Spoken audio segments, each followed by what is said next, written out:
Bienvenidos a Animales del Alma. Mi nombre es María del Pilar Zamarra San Joaquín y soy la autora del libro benéfico Flores de Bach en Animales, Camino de Sanación y Conciencia en el amor a nuestros amigos del alma. Bien, hoy una clase también larga, pero que no cunda el pánico, porque en la cajita de descripción vais a tener desglosados por temas la clase para poder acceder a la parte que más os interese, sobre las tareas según las estaciones del año, en el hogar con animales propios y también incluso cuando destinamos una parte de nuestra casa y de nuestro tiempo a cuidar de un animal en acogida vulnerable que necesita cuidados específicos que no se le pueden dar en un albergue y es una acogida temporal. También esas tareas en refugios y albergues, una pincelada solamente porque va a depender muchísimo de la estructura del albergue, de los medios económicos, por supuesto, cantidad de voluntarios y, por supuesto, de los animales que se tengan allí. Y también las tareas en colonias felinas. Y además esto va a ser muy fácil de entender, sobre todo porque las colonias felinas están al exterior, 100%. Entonces están supeditadas a estos ritmos de las estaciones y a estas situaciones del clima de la zona que cambian, evidentemente, según la estación y van a proporcionar según qué cosas. Vamos a hablar mucho de las plagas también y de cómo prevenir una serie de problemas. Sabéis que nuestro punto de vista está basado en el sentido común, pero también nos estudiamos los temas antes de dar las clases. Quiero decir que vamos a dar consejos que están validados y además son prácticos, están basados en la realidad. Yo ahora mismo no estoy en activo, por ejemplo, en cuidado de colonias libres, de gatos libres, pero lo he estado muchos años y sigo en contacto con amigas que lo están. Igual que colaboro con asociaciones de protección animal de otras maneras. Entonces estoy al día siempre y nos seguimos comunicando cosas. Y todo esto es lo que nos ha llevado al encuentro de hoy. En la cajita de descripción, además, os voy a ir dejando enlaces de temas que voy a ir mencionando específicamente para que los ampliéis si os interesa. Y en parte también este vídeo es para animaros a ser voluntarios, aunque solamente podáis dedicar vuestro compromiso sea solamente de 30 minutos a la semana, por ejemplo. Aquello que para vosotros parece poco, para una asociación de protección animal es oro. Tened en cuenta que nos vamos haciendo mayores, muchas personas dedicadas a la protección animal y se necesita un relevo. Tal como yo os voy a contar todas las tareas de, por ejemplo, de las colonias libres, pueden parecer así de golpe, ¡blum!, abrumadoras. Tened en cuenta que se van a distribuir a lo largo de los 365 días del año. La labor de cuidado es diaria, pero ciertas tareas específicas se hacen en algunos momentos y ya está. Entonces, esto no es para que nadie se asuste, todo lo contrario, es para animar, ¿de acuerdo? Basándonos en algo muy importante, que todo se puede mejorar. Todo se puede mejorar. Y cualquier persona puede aportar, porque para ser voluntario en protección animal no es imprescindible tener una formación académica o técnica en nada. Sí que es bienvenido. La gente a la que se le da muy bien, ¿qué os voy a decir? A veces el bricolaje. O personas que tienen manejo sanitario, pues porque en un albergue pues a veces hay que hacer ciertos cuidados veterinarios que, bueno, que te toca aprender a poner inyecciones subcutáneas, una serie de historias, ¿no? Pero todo se aprende, absolutamente todo se aprende. Entonces no hay ningún problema. Todo el mundo aporta y ya digo que con la ayuda de todos todo se puede mejorar. Como vamos a hablar de las estaciones del año, os pongo esta diapositiva. Evidentemente es distinto en el hemisferio, es distinto en muchas partes. Aquí en nuestro país, en España, os hablo desde el centro de España, en la Comunidad de Madrid. Y el clima que tenemos aquí, donde yo vivo en Aranjuez, que es el valle de un río, es distinto al que hay en el norte de la provincia, que es sierra. ¿Esto qué significa? Igual que cuando cuidáis una colonia de gatos y hicimos una serie de vídeos específicos para formar a voluntariado. O sea, este es un vídeo más para ayudar al voluntariado de protección animal. Y aquellos eran específicos por temas, eran más cortos, sobre conocer y censar la colonia, alimentar la colonia, hacer los refugios, que complementa, por ejemplo, a cosas que vamos a decir hoy. Pues es importante, igual que vas a conocer a tus gatos, conocer tu clima, el que hay en tu zona y qué plagas hay en tu zona relacionados con ese clima. Hay zonas, sitios donde sí que hay muchas garrapatas en verano, hay otras en las que no. En fin, todo esto, conocerlo, porque de esa manera vamos a poder prevenir.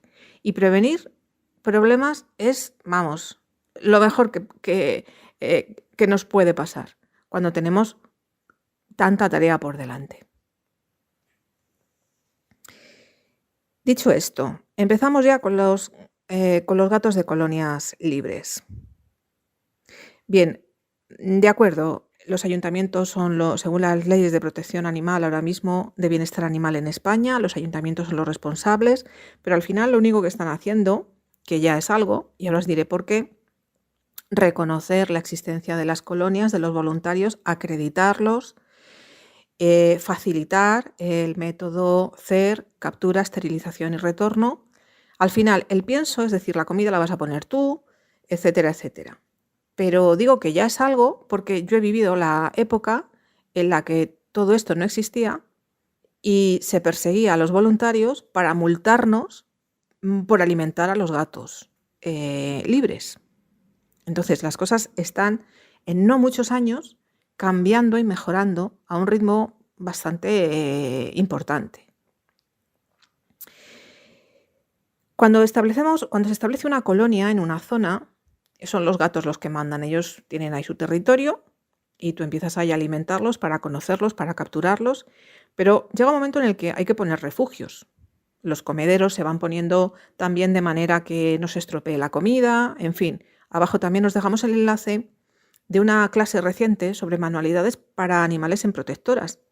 Y es interesante porque hablamos de todo esto, de los comederos, de los refugios para colonias y también de los refugios que se pueden hacer sencillamente con una caja de cartón y una camiseta para casa y para los albergues.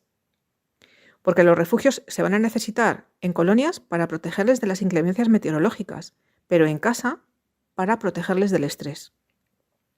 Y hay algo que desestabiliza muchísimo a todos los animales, que es la pirotecnia, en navidades, en fiestas, etc. Ellos no lo entienden, bueno, ni ellos ni yo. Y mucha gente que tampoco lo entiende, por qué hay que usar esto de la pirotecnia. Entonces, les disminuye también el sistema inmunológico. A veces en invierno decimos, es que los gatos se enferman por el frío y porque han pasado un estrés terrible, porque parecía que estaban cayendo bombas con la dichosa pirotecnia el 31. Entonces, evidentemente necesitan refugio, ¿vale? No solamente por el frío y la lluvia, necesitan refugio. A la hora de establecer estos refugios, como digo, de colocarlos, necesitamos distinguir entre lo que es el núcleo de la colonia, donde van a estar y donde comen, donde descansan, donde se suelen ellos esconder, y el acceso. Un acceso que, según mi criterio personal y el de muchas compañeras, compartimos. A ver, hay diversas formas de enfocar esto. Hay gente que tiene el criterio de que, bueno, las colonias se tienen que aceptar ya por la sociedad y aunque sean visibles no pasa nada, están ahí, incluso reciclando contenedores de vidrio, poniéndolos muy bonitos, con gatitos pintados por fuera y demás. A los gatos lo que más les interesa es vivir en paz, ¿vale? Entonces, nosotros somos del criterio de que cuanto más invisible sea la colonia, más segura va a ser para ellos. Nos basamos en criterios de seguridad, bienestar y confort para los animales. ¿De acuerdo? Por tanto, el acceso, pues también que sea lo más discreto posible.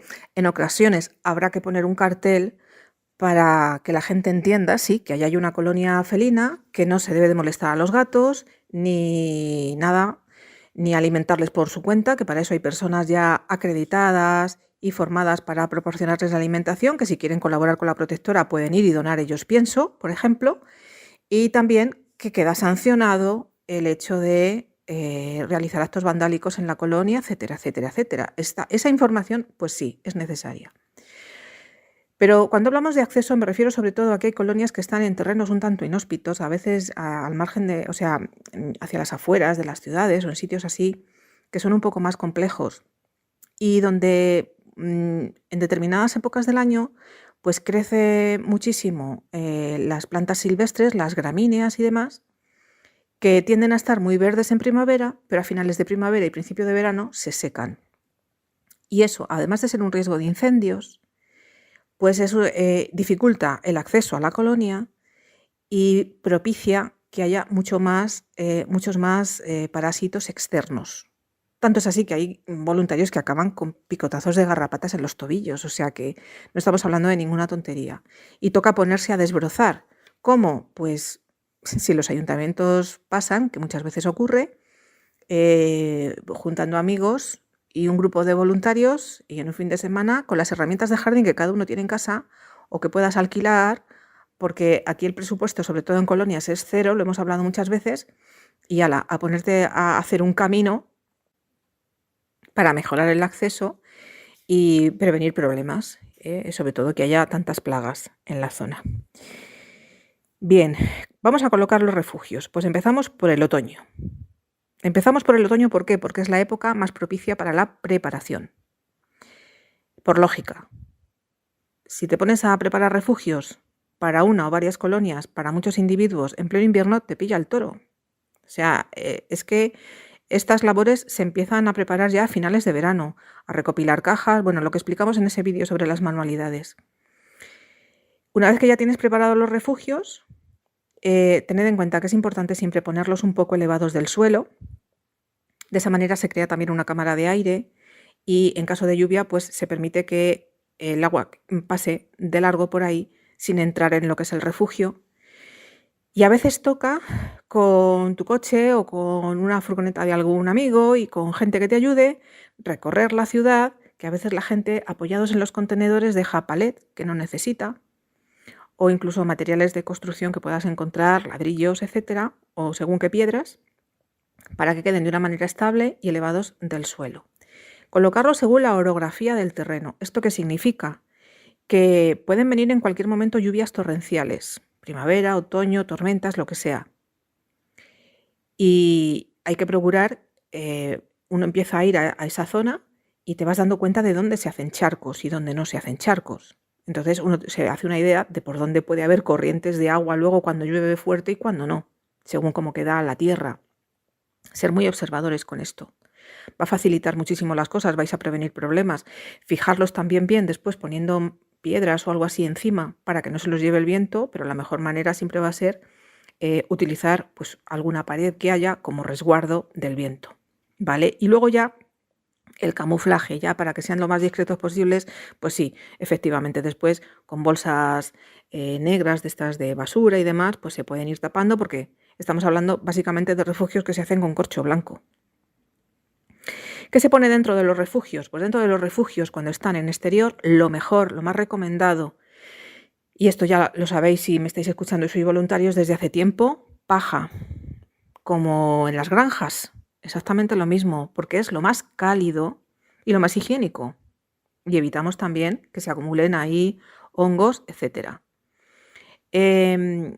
Habrá gente que diga, bueno, pero yo pongo mantitas o jerseys viejos de lana, depende, porque hay colonias que, bueno, tienen un recinto específico con un techado, como si fuera en un cobertizo, o les han cedido una parte de garaje, etcétera. Están casi en un semi-interior, ¿no? Y bueno, en esos casos a lo mejor puede servir, pero en general no se recomienda. ¿Por qué? Porque se va acumulando en los textiles, se va acumulando la humedad. Sobre todo no se os ocurra poner toallas de algodón, porque al segundo día están empapadas y el animal entra y en lugar de ser un refugio cálido, entra en una nevera. Entonces esto tenerlo siempre en cuenta. En cuanto al invierno, el tema de los refugios no es lo único, o el tema de estar yendo diariamente a poner comida y agua. Y digo diariamente porque en invierno dices, bueno, hace un tiempo horrible, hoy no voy. No, precisamente es cuando más falta hace ir todos los días. Y os digo por qué. Porque por esa caída del sistema inmune, por esas temperaturas extremas, es fácil que enfermen los gatos de la colonia. Pueden enfermar en cualquier época del año, pero en invierno se suelen encontrar más casos de gatos que ya al ser ya portadores de virus, etcétera, pues empiezan con problemas respiratorios. Entonces hay que estar muy observador para estos gatos, en la medida de lo posible, capturarlos y llevarlos al veterinario. Por tanto, hay muchísima tarea en la época verdaderamente más dura, no solamente por esas inclemencias meteorológicas, placas de hielo, tal, frío, sino además porque tienes menos horas de luz al día. O sea, toca ir con la linterna frontal a alimentar la colonia. Digo linterna frontal porque así te deja las manos libres. Mejor que llevar en una mano la linterna, solo te deja una mano, ¿no? Y entre otras cosas, pues es la época en la que hay más trabajo que hacer. No solamente el control de gatos enfermos, sino además aumentar las raciones de comida seca para que tengan mayor aporte calórico. Mirad, yo con esto voy a dar un truco que os puede servir o no. Cuando yo llevaba a mi colonia, hubo un momento en el que determiné comprarles comida de cachorros y ponérsela a todos, también a los adultos. Diréis, Pilar, pero si es que están esterilizados, pero si es que los gatos que están libres en la calle va a ser casi imposible que se hagan obesos. Y el problema de ese tipo de comidas es que tienen más calorías, tienen más nutrientes. Entonces están formuladas para gatos que están en época de crecimiento, no para gatos que tienen 3, 4 años y que ya están esterilizados. Pero si viven en la calle, de verdad que es que necesitan calorías. Y las hay a precios económicos también. Entendedme que no te vas a ir a una alta gama. Va a ser un poquito más caro que el pienso normal, pero a veces merece la pena y compensa. Esto lo dejo por ahí como truco, ¿vale? Sí que es época de dejar más comida seca y menos comida húmeda. La comida húmeda se puede llegar también a congelar, la salsa y demás, y ser muy desagradable para el gato comérsela tan fría y muy complicado para nosotros llevarla calentita. Entonces, la comida húmeda sería para en el momento en el que tú vas, que ya sabes que están los gatos ahí más o menos esperándote, ponerles y que se la coman, sobre todo si hay que darles algún suplemento. Pero los suplementos vamos a procurar que sean en polvo. Y el más interesante para administrar en invierno es la L-lisina, que es el aminoácido que contrarresta la carga viral en animales que son portadores del virus herpes felino, que es el virus de la gripe de los gatos, el virus del herpes felino. Por tanto, estos animales enseguida empiezan ya con mocos, con catarro, y a partir de ahí se puede quedar en eso o desarrollar también conjuntivitis, problemas oculares, bajar hacia el pecho, en fin, liársela de San Quintín. Si le dais la lisina, pues se previene esto. Conoceréis el Lisin Viral, que es en jarabe, un jarabe como malteado, también lo hay en chuches, es bastante caro cuando es en chuches, pero luego hay otro suplemento que yo localicé al menos, formulado para gatos, porque hay gente que utiliza también los de personas, pero la dosis es muy distinta, ojo, cuidado con esto. Entonces, formulados para gatos, yo sí di con un suplemento en cápsulas y es vaciar la cápsula y echarla. Específico para gatos y venían 100 cápsulas por bote. Entonces, bueno, esto es investigar, como siempre digo. Otro suplemento importantísimo, y os dejo también el enlace abajo, el tema de las flores de Bach. Lo tengo que decir una vez más. Precisamente hemos hablado de la pirotecnia, del estrés, de mejorar el sistema inmunológico, y las flores de Bach van a ayudar a los animales en todo eso. Sencillamente en el agua, en las garrafas que lleváis, ya echar en casa las flores de Bach, principalmente el Rescue Remedy, el remedio de rescate en época de pirotecnia. Eso es fundamental, es súper básico, súper fácil.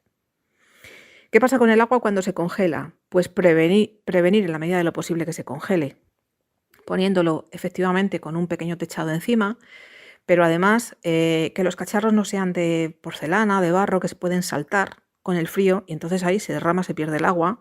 Se recomiendan que sean de plástico. Y con un truco que vi hace poco, porque lo difundieron desde una asociación de gestión de colonias felinas de Úbeda. Unas infografías os las dejo ahí porque son para difusión, unas infografías muy bonitas, muy bien hechas, con consejos para el cuidado de los gatos de colonias en invierno, que también habla de esto que es importantísimo. Cuando tienes el coche, dar unos golpecitos en el capó, se pueden salvar muchas vidas porque los gatos van a buscar calor en los motores de los coches de la zona. Esto los camioneros se lo saben ya muy bien también. Bien, volviendo al agua. Pues en invierno el problema es que se congele. Y un truco, efectivamente, si ponemos una pelotita pequeña como de ping-pong, cambia la tensión superficial del agua. Pero no añadáis al agua, y también lo explica en esta infografía, ni sal, ni azúcar, ni ningún remedio casero que se os ocurra para evitar que se congele el agua. Sencillamente agua limpia. Bien, pues pasó el otoño, lo teníamos todo preparado, pasó el invierno, vamos a dar por sentado que ha habido supervivencia. Antes de que empiece la época de celo, también el invierno, pese a esas pocas horas de luz y ese frío, es la mejor época para capturar gatos que han podido quedar por ahí por la colonia, que todavía procreaban o que han aparecido nuevos y que se quedaron sin esterilizar a finales de verano, en otoño y tal, antes de que empiecen los celos y lleguen las camadas en primavera.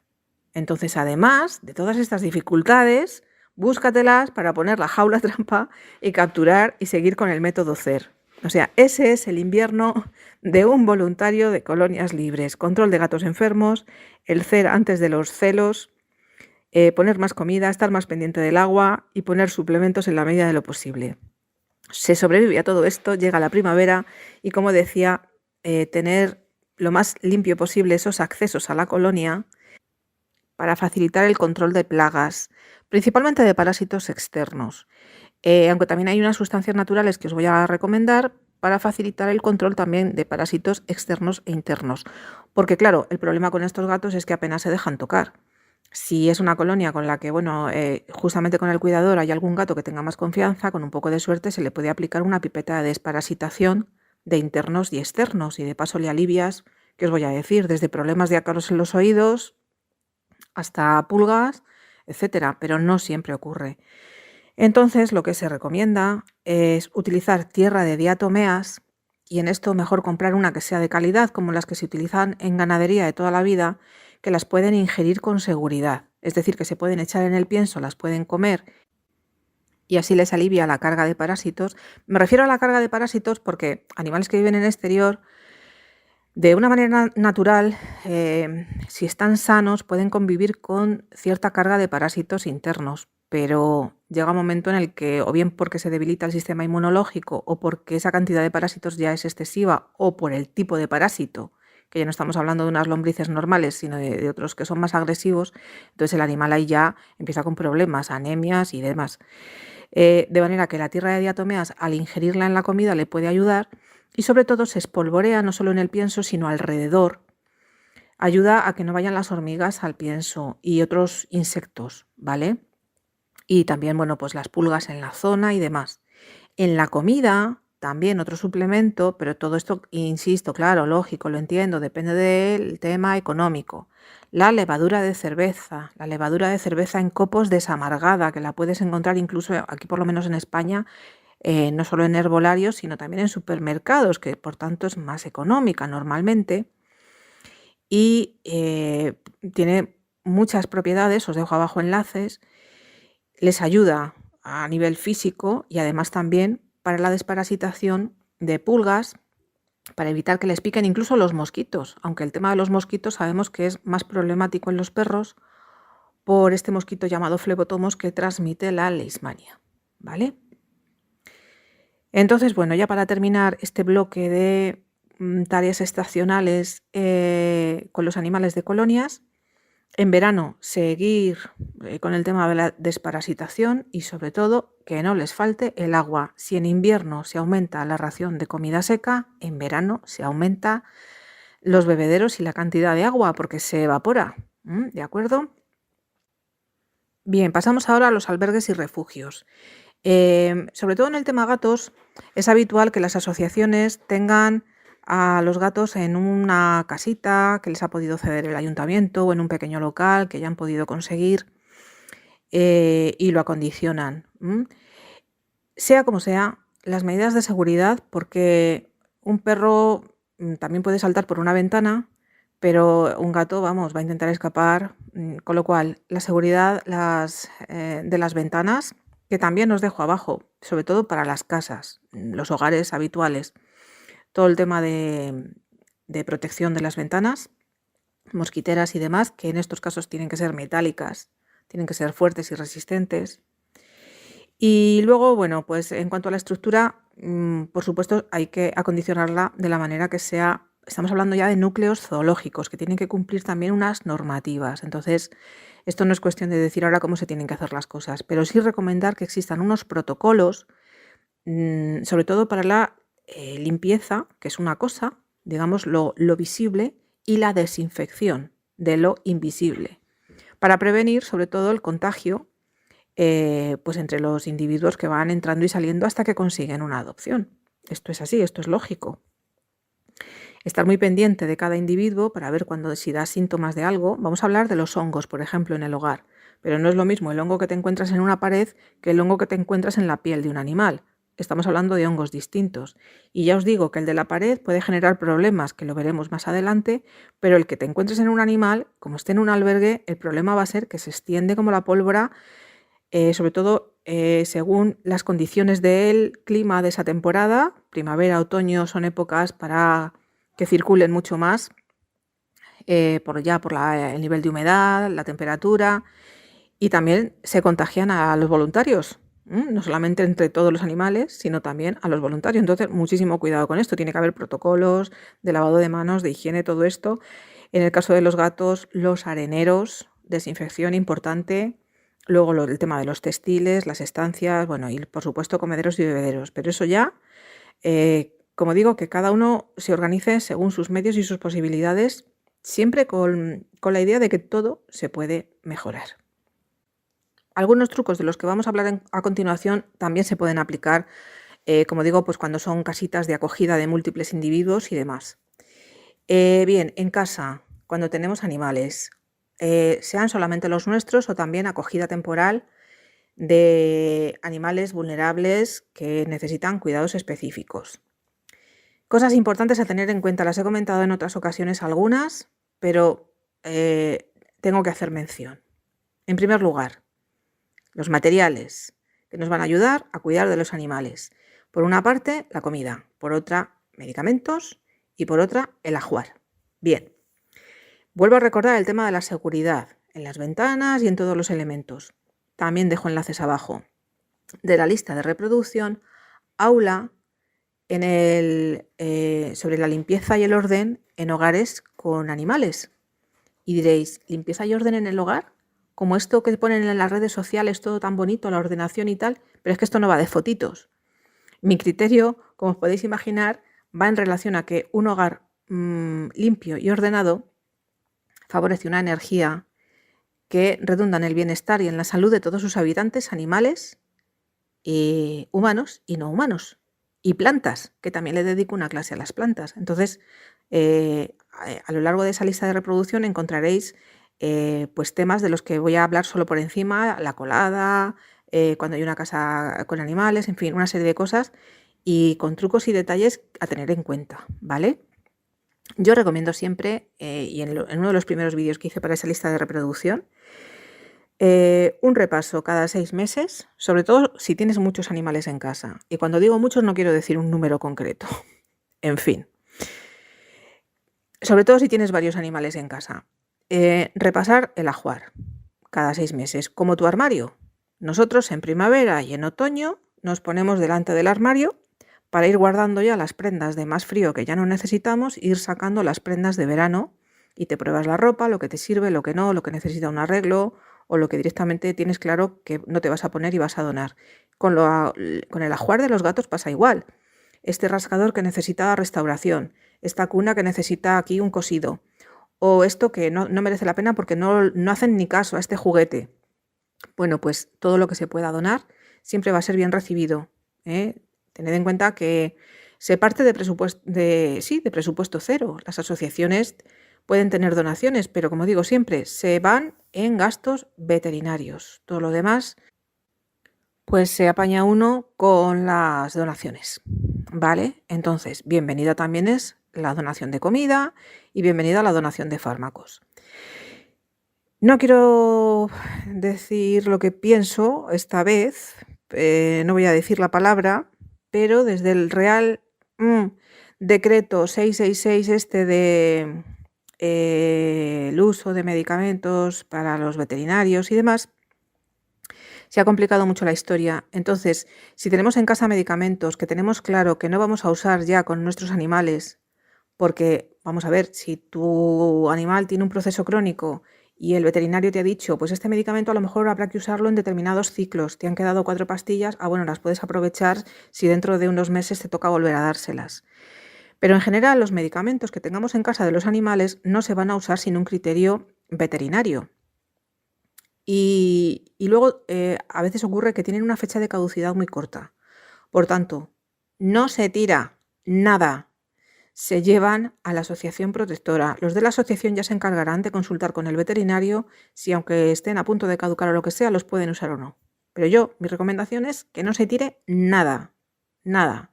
¿Medicación veterinaria tal al punto sigre? No, a las asociaciones. El punto sigre es un agujero negro donde se destruyen, punto. Y que favorece que se gasten más medicamentos. Entonces aquí vamos a facilitar las cosas para aquellos que tienen problemas de salud, ¿vale? No para las... Me voy a callar también la palabra. Bien. Fármacos y suplementos. Mirad, hay un suplemento que a mí me encanta. No gano nada. Esto no es publicidad del suplemento, pero se ha hablado de la lisina, aunque no os he dicho marca. Y que entre otras cosas en sus ingredientes contiene levadura de cerveza, de la que ya hemos hablado, es el Animastrat. Yo conocí el Animastrat hace muchos años, pero muchos años, porque en mi casa ha habido pequeños animales, se usaba con los canarios, se usaba con los roedores. En jarabe, bueno, te lo venden en garrafas para los caballos. Es una maravilla, una maravilla. Y yo lo uso con mis gatos, porque son súper senior mis gatos. Entonces el Animastrat, con algunos de ellos en determinadas circunstancias, debido a determinadas situaciones concretas que tenga cada uno. Por supuesto, mis veterinarios saben que lo uso. Es decir, yo les digo, oye, que esto, vale, sí, tal. ¿Vale? Entonces, el Animastrat es un suplemento que a mí me encanta para mejorar muchas cosas. En animales a veces están flojos de sistema inmune, a veces están flojos de apetito, han pasado un proceso de convalecencia, les ayuda a recuperarse, en fin. Y los suplementos pues tienen una fecha de caducidad o de consumo preferente con más margen, pero aún así hacéis esa revisión y preparáis eso de donar o no, y también, bueno, pues en casa revisar el armario donde tenéis todas estas cosas y hacerle su correspondiente limpieza. En cuanto a las estaciones en casa, pues como las abuelas, pero no las abuelas de ahora que son más jóvenes, sino las abuelas de antes que no tenían aspiradora, que no tenían lavadora eléctrica, las que se lo curraban de verdad y gracias a las cuales estamos aquí. Hay que ponerlas un monumento. Entonces estas abuelas llegaba la primavera y hacían una limpieza general, pero quitando el polvo de las paredes y de los techos con un plumero, porque entre otras cosas las casas se calentaban con carbón o con leña, y es verdad que las paredes se quedaban polvo claro como de hollín casi. Entonces yo voy a seguir un poco la sabiduría de estas abuelas para ver también la distribución de estas tareas estacionales en el hogar. Primavera, una limpieza general. Ventilar. Tened mucho cuidado con los alergenos en el hogar. Cada vez tenemos más animales con problemas de alergia. Se tiende a tratarles con piensos hipoalergénicos como si todo fuera endógeno, es decir, debido a la dieta. Estos piensos hipoalergénicos, abro paréntesis, en gatos a mí me dejan alucinada. A mí me los han llegado a recomendar para un caso y me negué.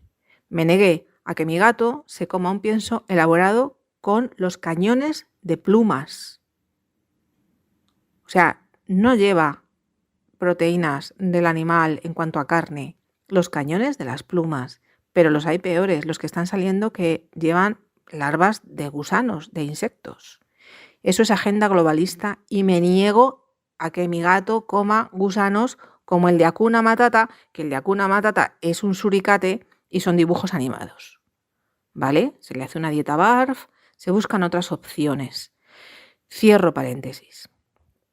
No nos damos cuenta de que estos animales alérgicos muchas veces desarrollan esas alergias por estrés también, alteraciones del sistema inmune de diversas categorías y por factores a nivel externo, a nivel tópico, a nivel de su piel, de contacto, debido a un abuso de productos químicos en la limpieza del hogar y ambientadores y suavizantes, que siempre os lo digo, dejar de usar suavizantes en la colada de los animales, ni las perlas esas de olor, mucho menos todavía. Y sobre todo luego también hay otro tema con los perros. Gente que los está llevando constantemente a que los bañen.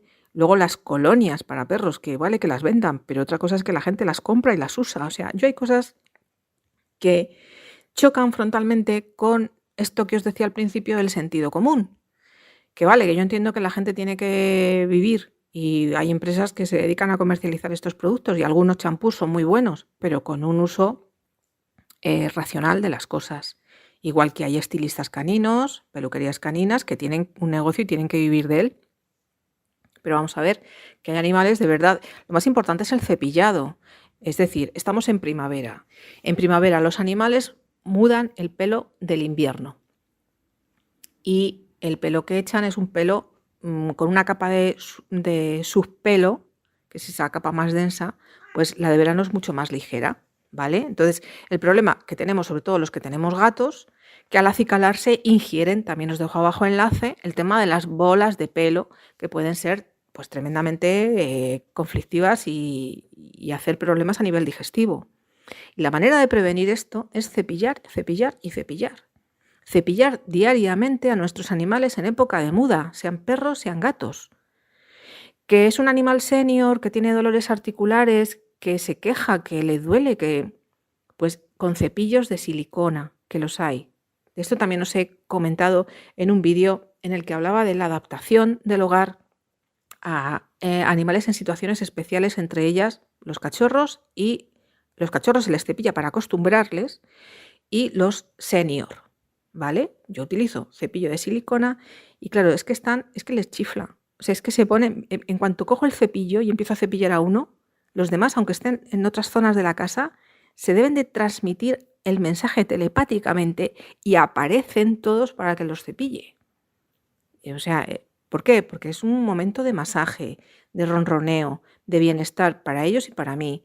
Un momento de relax. Y todo eso mejora sus endorfinas y mejora su sistema inmune. A ver, me estáis hablando a lo mejor de que hay un gato que no se deja, qué tal. Pero mirad, yo en mi última adoptada había estado un año en un albergue y no la habían cepillado jamás. Entonces ella al principio ya no es que tuviera que acostumbrarse, es que necesitaba entender qué era eso. Y entonces hubo que ir con mucha paciencia, contacto, y en cuanto se dio cuenta, la primera que se me pone panza arriba, o sea, esto es así. Sed constantes con este tipo de cosas, que es por su salud, no es para no llevar pelos en el jersey. Mira, lo de llevar pelos en el jersey, yo como digo siempre, si no pasa nada por llevar pelos en el jersey, excepto en una ocasión, abro paréntesis, y esto os lo cuento porque lo he vivido yo. Si tenéis que ir al médico, en concreto al neumólogo, por problemas de alergia, procurad llevar el jersey impoluto, y cuando os pregunten si tenéis gato, decid que no. ¿Para qué? Para no discutir. Ya está. Porque yo, que como enfermera he trabajado en el programa regional de asma de la Comunidad de Madrid hace muchos años, que aquello ya, como era prevención, también yo creo que murió. A ver, yo tenía muy claro toda la parte científica, técnica del proceso de la alergia y demás. Y yo tenía muy claro que en mi casa había gatos y que iba a seguir habiendo gatos. Esto lo cuento en mi libro. Y tenía muy claro el tema emocional. Y entonces dije, vamos a ver, yo ahora tengo que ir a una revisión de alergia por otros temas, que yo tengo alergia a otras cosas, y lo primero que van a preguntar es por animales y demás. Digo, pues voy a decir que no tengo gato y ya está, y así no discuto, porque es que si no acabas discutiendo, yo por lo menos. Entonces, no discutiendo, sino que expones tus argumentos y con gente a la que no le van a entrar en la cabeza, con lo cual es mejor esa energía ahorrársela. Salvo en esas circunstancias, que para eso hay unos cepillos estupendos que te quitan los pelos de la ropa justo cuando vas a salir de casa, lo tienes ahí en la entrada en un cajoncito el cepillo, tiqui, tiqui, tiqui, y ya sales tan estupendamente. El resto del tiempo da igual. Pero en casa sí que esas bolas de pelo también pueden crear conflicto. ¿Dónde? Por ejemplo, se acumulan en los radiadores. El hecho de que se acumulen en los radiadores hace que, desde el punto de vista de la eficiencia energética, disminuya. No calientan igual de bien.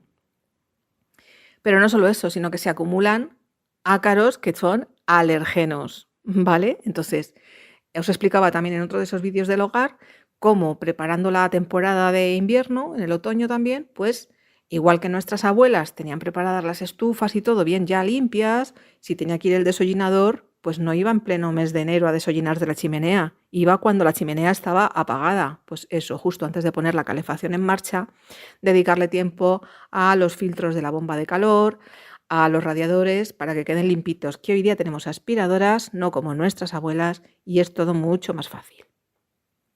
Bien, superado el tema de los pelos, pero sobre todo eso, para evitarles baños innecesarios a los perros, aunque salen a la calle, pero cepillándoles todos los días, de verdad que es que se ponen sedosos. Esto lo digo porque mis perros era así.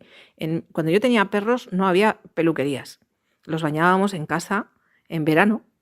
El resto del tiempo era cepillado diario, venga, venga, venga, venga, y se les bañaba con pastilla de jamón lagarto.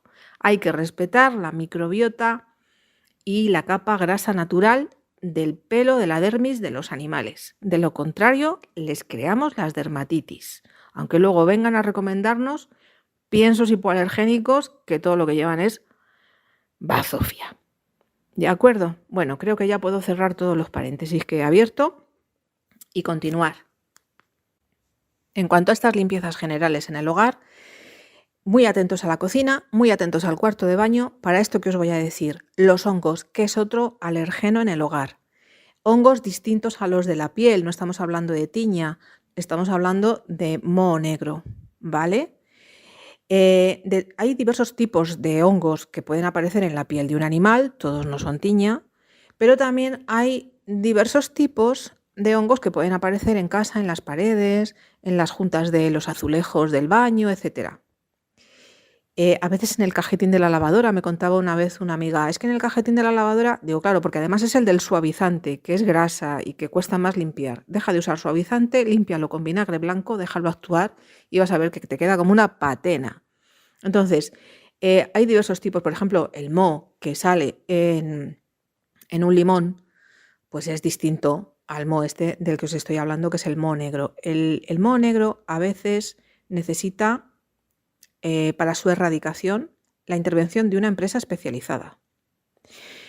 Con todos los problemas de humedad que aparezcan en una casa, lógicamente hay que ver la causa, el origen.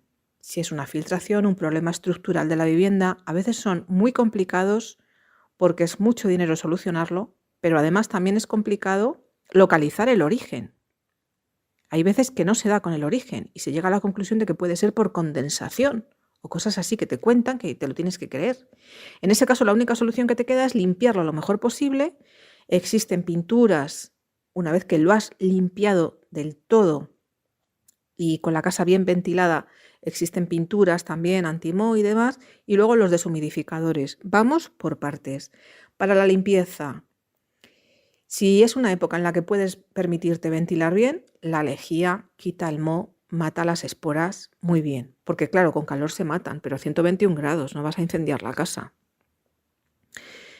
Tened en cuenta que el moho negro libera microtoxinas. No estamos hablando solamente de que haya esporas de levaduras en el aire que se pueden inhalar, es que encima es tóxico. De ahí el peligro que tiene. Entonces, esto lo podéis encontrar, gente que lo explica mejor que yo, que se dedica, yo os estoy haciendo un resumen, ¿vale? Con vinagre blanco diluido en agua y unas gotas de aceite esencial del árbol del té, lo echáis en una botella de estas con pulverizador, pum, pum, pum, pum, lo dejáis actuar, también es otra manera de limpiarlo. Y otra manera de limpiarlo es con agua oxigenada, ¿de acuerdo? Una vez bien limpio y bien seco, los deshumidificadores en zonas de costa, hay gente que se los compra y les saca, los amortizan, ¿vale? O en climas donde está lloviendo constantemente, que incluso se seca ropa dentro de la casa y por tanto hay más humedad también dentro de la casa, pero es que claro, no puedes tender fuera la ropa para que se seque. Entonces, bueno, cuando estamos hablando de una cantidad moderada de humedad, tened en cuenta que a partir del 50-60% ya salen hongos con unas temperaturas que superen los 15 grados, es decir, hablamos básicamente de primavera y otoño. En verano ahí es el clima más seco, por lo menos desde donde yo estoy hablando, y en invierno con las calefacciones también se seca el ambiente dentro de casa. Entonces, Los deshumidificadores que podemos utilizar, al menos aquí en España, se venden en supermercados. Son unas cajas de plástico con unas ranuras y dentro llevan una sustancia sólida que a medida que va absorbiendo la humedad se vuelven líquidos, el líquido cae abajo del recipiente, que esto luego se puede ir tirando y mientras quede producto sólido, bueno, pues ya está. Cambia se renueva el recambio cuando se ha gastado del todo, pero dura meses. Son económicos y son eficaces. Por ejemplo, si tienes humedad dentro de un armario. Hay gente que también utiliza las bolsas de sílice que vienen cuando compras según qué productos y en cajones donde huele a humedad, pues echan esas bolsas de sílice dentro, las reutilizan. Cuidado con que esto no acabe en manos de niños que se lo pueden meter a la boca o de perros que se lo pueden tragar, ¿vale? Mucho cuidado con esas bolsitas de sílice. Bien, dicho esto, pues el tema del moho es como el tema de las pelusas y como todo. Si tú tienes la casa limpia, básicamente, o sea, que haces un buen repaso semanal, la limpieza estacional no va a ser tan ardua, porque claro, nuestras casas son mucho más complicadas que las de nuestras abuelas. Las casas eran más sencillas. Se daban la paliza padre porque no disponían de las comodidades que tenemos ahora y de los productos que tenemos para limpiar. Pero bueno, estamos volviendo a los productos que usaban ellas, que son más ecológicos, que son más eficaces y más económicos. Las EEE que comentaba en alguno de los vídeos. Pero sí que a veces no te da la vida para tanto según cómo son las ventanas, etc. Entonces, bueno, pues te lo tienes que plantear un poco por etapas y decir, bueno, cocina y baño vamos a priorizar porque es donde hay más humedad y donde se acumula más el moho. Sobre todo, como os decía, el cajetín de la lavadora, el frigorífico si no se limpia. Pero bueno, es que hay encimeras que están saturadas de chismes y claro, no se pueden limpiar bien. Y un buen día retiras y ahí te lo encuentras. Y los cuartos de baño. Los cuartos de baño, en estas familias, aunque solo haya 3 personas, cada uno usa un champú distinto, un gel distinto, una hidratante distinta, el fijador, la crema de no sé qué. Y al final entras al baño y flaps, te encuentras con el lineal de un supermercado en una estantería. Eso es imposible de mantenerlo limpio porque te agota. Ahí se quedan y un buen día lo retiras todo y cuando te encuentras que hay humedad y que ahí hay hongos. Y se están respirando y no os estáis dando cuenta. Y los hongos que se inhalan, aparte de generar problemas en personas que ya son alérgicas, que son sensibles a eso, también otros problemas respiratorios cuando hablamos, pues efectivamente, de animales y sobre todo de aquellos que tengan el sistema inmunológico más debilitado, como puedan ser personas mayores, a veces también niños con problemas respiratorios. Entonces, muchísimo cuidado con esto. Como digo siempre, prevención, es decir, no es limpiar para tener la casa bonita y hacer fotos, es limpiar porque estamos hablando de temas de salud. Luego me diréis, bueno, y Pilar, yo tengo alergia a los hongos y en mi casa no hay moho por ninguna parte. Puede ser que tengas alergia a la alternaria, que es un hongo que está en el ambiente. Aquí en Aranjuez, como digo, con el río lo tenemos. Sales a la calle, ala, ya está, ahí tienes la alternaria. Y tu alergia, servida. Pero vamos a ver, dentro de casa, tener las mejores condiciones posibles, porque como digo, siempre todo se puede mejorar. En cuanto a las tareas estacionales en el hogar, apuntar poco más. Atención luego otra vez cuando vuelva el otoño a esa preparación. Nuestras abuelas no había tomates todo el año, solo había tomates en temporada. Ahora ya sí, porque hay invernaderos y demás. Entonces se tiraban el mes de septiembre, octubre, haciendo conservas caseras para tener tomate frito todo el invierno. Y bueno, pues también en las casas que se quedaban más aisladas en los pueblos, se procuraba tener que no faltasen las patatas, las calabazas, los melones, las manzanas. Es decir, pues con nosotros que hemos pasado ya últimamente por esto de la agenda, me cayó la palabra, 2030, por varios apocalipsis, hemos aprendido también, y no me estoy refiriendo al papel higiénico, me estoy refiriendo pues como comentaba antes, medicamentos y sobre todo piensos especiales. Mirad, un apunte, un consejo. Si tenéis un animal que toma un pienso especial por un problema de salud, obviamente si se termina no puedes bajar al supermercado, comprar el que sea y ponérselo. Procuras comprar con tiempo antes de que se te termine, pero hay veces en las que incluso en la tienda de la esquina, aunque sea de alimentos para animales, no les llega a tiempo el pedido, y no digamos ya si lo hacemos nosotros online en esas épocas de saturación de las mensajerías. Os recomiendo, sed previsores, hacer el pedido con tiempo, antes de que os quede el final del saco, ¿vale? Porque tú puedes calcular que en 3 días te lo traen y por lo que sea, en lugar de 3, pues en lugar de 3 van a ser 8. ¿En qué épocas? Pues a partir de noviembre ya, con todas las ofertas estas del Viernes Negro, las empresas de mensajería se saturan y no digamos luego ya la Navidad, ¿vale? Entonces, esa sabiduría popular de antaño, adaptarla a este siglo XXI y funcionar en base también a toda esa, pues sí, sabiduría. Es que no hay otra palabra mejor para definirlo. Para el invierno, también os voy a dejar abajo, esto está en el vídeo de las manualidades que os comentaba. Entráis en ese vídeo y abajo en la cajita de descripción tenéis varios enlaces de cómo hacer un montón de cosas y algunos PDF de libre difusión, de libre divulgación, ¿vale? Y uno de ellos es cómo elaborar ropa para perros, ¿vale? Igual que también viene cómo hacer la faja quirúrgica para gatos, etcétera. Bueno, pues cómo hacer ropa para perros. Que se pueden hacer jerseys para perros pequeños aprovechando un pantalón de chándal viejo de una talla que sea un poco grande. O sea que nos las podemos arreglar con muchas cosas. Y bueno, pues en lo que es el hogar, básicamente eso sería todo. Pero funcionando siempre con esa mente de decir, voy a procurar ir conforme a los ritmos que marca la naturaleza, porque el ser humano tiende a ir contra natura. O sea, llega la época esta de menos horas de luz, en la que hay animales que incluso tienden al desánimo. No vamos a decir la depresión, pero sí el desánimo. En personas sí que se da la depresión al disminuir las horas de luz. Para esto os recuerdo la flor de Bach mostaza. De esto también he hablado en otros vídeos. Bien, pues son momentos ya para ir entrando hacia adentro con calma. El ser humano no. El ser humano, la vuelta al cole, ala todo el mundo acelerado y luego lo que tendría que ser un tributo amoroso a todos los santos se convierte también en un festival de carnaval prácticamente. Otra vez de fiesta, luego las navidades, otra vez, sentido espiritual cero, más fiesta y así sucesivamente. Entonces esto es ir contra natura y esto pasa factura, luego en la salud de las personas, sobre todo se ve ahora en el mes de enero, que estoy grabando ya muy a final de enero este vídeo. Observad, os comentaba al principio que es importante que conozcáis el clima que hay en vuestra zona y las plagas para poder prevenir, combatir.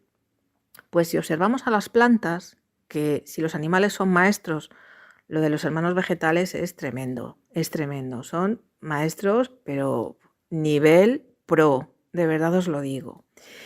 Cualquiera que esté relacionado con el mundo de las plantas, bien sea por agricultura, por tradición familiar, o incluso por haber tenido huerto o jardín, ahí no puedes ir contra natura.